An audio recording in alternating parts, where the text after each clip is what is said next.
Hello guys, in today's video I'm gonna show you how to find shopping settings on your account on Pinterest, easy and quick. First click on your profile and now click here. Now click settings. Now click notifications. Now click by email and here you will find it, shopping settings.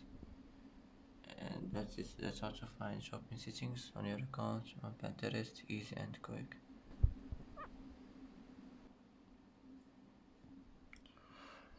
And that's it for today's video. If you like this video, don't forget to like and don't forget to subscribe. I hope this video is helpful for you, and thanks for watching until the end, and see you in the next video.